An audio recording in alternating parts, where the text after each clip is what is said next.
What's up, gamers? DreamcastGuy here, talking today about the Crew Motorfest because I have been playing it for the last couple days and the game is actually pretty decent, except for the fact that it's filled with microtransactions and some very bad choices. So let's talk about that. This is Does It Suck? The show where we take a deep dive on a new game and see what's good or bad about it. If you enjoyed this video, give it a like and subscribe. Okay, first and foremost, what is the Crew? I feel like I am uniquely qualified to talk on this because I have played the entire Crew trilogy. I reviewed the original game back in 2014 and the sequel in 2018. These are big, open world driving games. A lot of racing stuff, you kind of just pick a race on a menu. It teleports you to a track, you're drifting around corners, it's very instantaneous.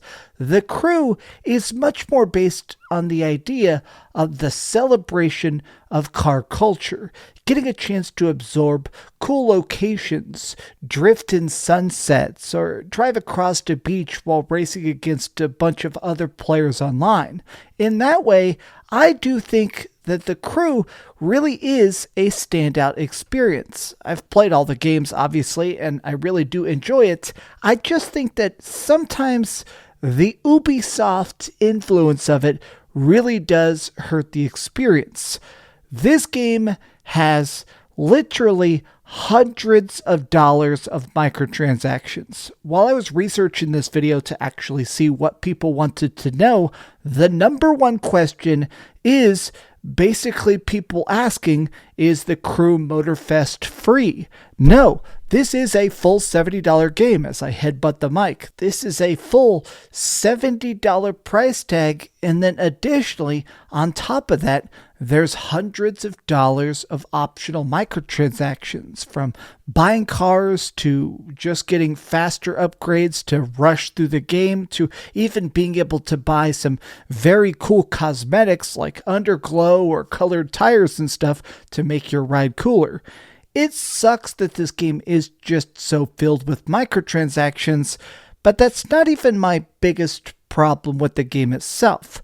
Let's start things off by talking about what's good about this game. Obviously, the biggest plus, it takes place in Hawaii, and holy heck, are these graphics glorious. This is just such a great setting for any sort of racing game to just get a chance to explore the island, to stumble upon random cool hidden objectives, and while you're driving around between races or just going from one objective to the next, they have just random side events that will just pop up. Times where you're trying to drift across random goals, or even doing speed traps where you try and go through an intersection at 200 miles an hour. Stuff like that. This makes the island of Hawaii feel so fun. It really manages to capture that idea of racing as a playground. I think the Crew Motorsport is too expensive for its price tag, but this is the kind of game that when you're playing it, every second is a freaking blast. If you're just looking for a fun celebration of car culture, this is it. But let's talk about the playlists. So the way that Motorfest is broken down is to these different genres of racing. There's stuff like classic muscle cars, off-roading, sports. There's bikes only if you want to do some motorcycle racing, boat races, airplane time travels, made in Japan, which has been my personal favorite, which is a bunch of Japanese cool race cars actually trying to really speed around at night. These different styles of racing all feel very, very good. It's just so responsive. This is one of those games that I feel like the second you start to pick up the controller, it is just so gratifying to figure out how a particular car manages to slide in the mud, souping up your car so it has better NOS, the way you can hit those straightaways at a better top speed. This is one of those games that I feel like whenever you start to fit into that groove, it feels utterly glorious. The Crew has always been good about being a racing game, but I think that's kind of what brings me to the biggest flaw to this game. I like driving. It feels so good, and that's not just in the races themselves. I've always kind of respected the fact that we have to physically drive from one race to the next. If you want to pick up a reward, like if you win a big tournament, you drive to pick up the car, or you drive to get to the next location. That to me is very cool, but after a certain point, you start to unlock different vehicles. You can instantly swap from a car to a plane to a boat. Now, that sounds cool, but I do feel like it very much emphasizes that after a bit, you start to just fly everywhere. Like if it takes 5 minutes to drive somewhere or 1 minute to fly somewhere, I think most of us are going to be tempted to just fly.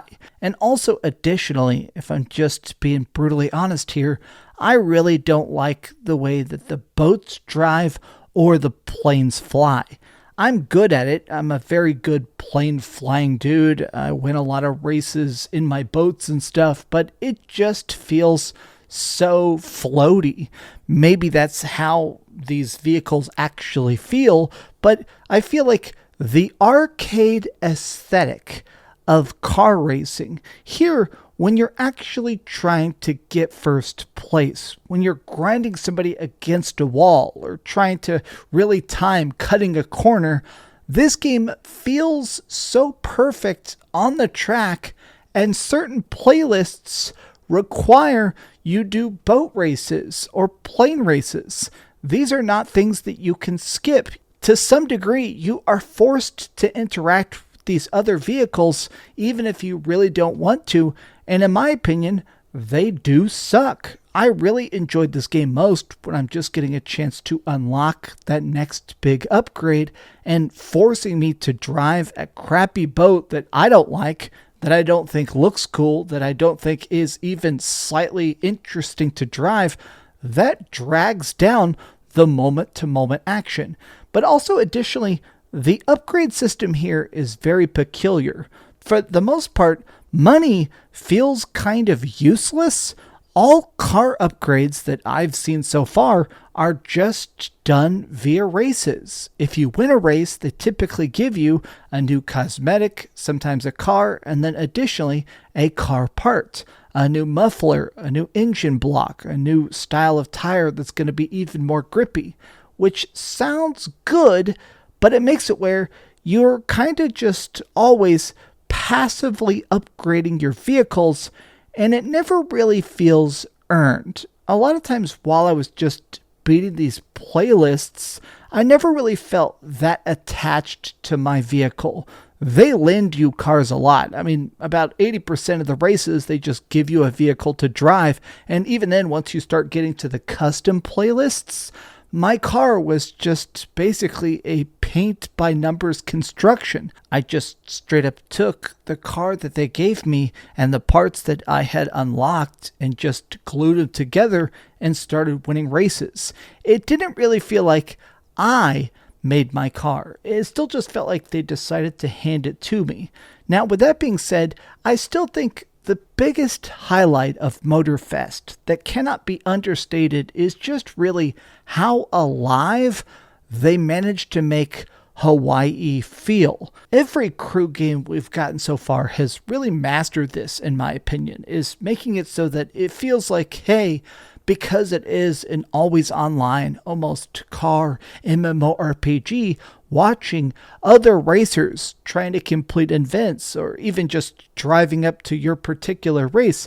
I like that vibe, but here it's cooler because there is this huge interactive map lets you scout out future events you may want to participate in, but also you can just straight up zoom in on random races in progress.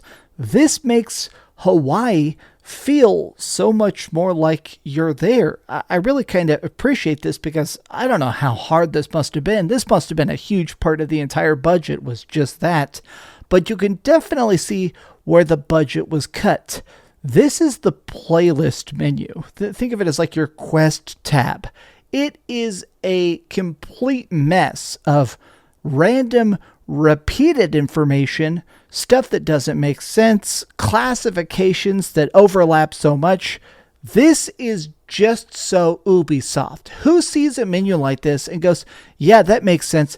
I've played this game now for like 12 hours, and even now, even though I kind of understand the point of it, it's weird that there's just this weird blob of race events, online matches, main stage, which are like the next big major event that you're trying to do. It's just a sloppy mess.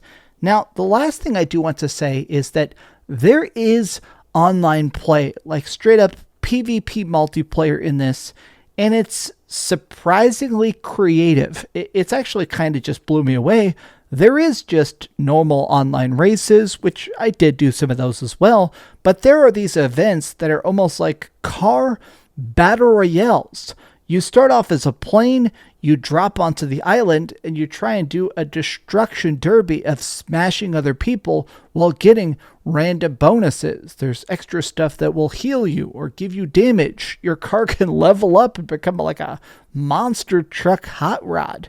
This is just so creative, but I do feel like most people are never going to play this game. Sometimes I play stuff. I have just reviewed so many hundreds and hundreds and hundreds of games now that when I see a game, sometimes I can just see something and go, that's not going to become big and mainstream.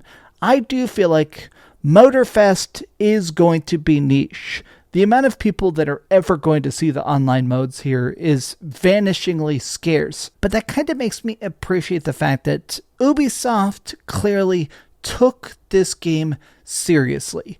They wanted it to be the best crew yet. And while I don't like the fact that the characters will never shut up, the story is cringe, the voice acting is terrible, and at times I feel like the planes are shoved down your throat a bit too much, this is the best crew yet.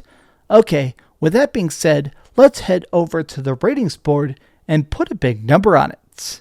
I am giving the Crew Motorfest an 8 out of 10. Thank you so much for watching, gamers. If you enjoyed this video, give it a big old thumbs up, share it with your friends, and subscribe if you haven't already. And please, keep dreaming. Man. Oh, my chair trying to break? What's happening? Gaming. Thanks so much for watching that video. If you want to see something else, you can always click this link to see what I put up last, or, subscribe and see what's coming up next. Also, I promise that whatever I do, it'll try not to suck.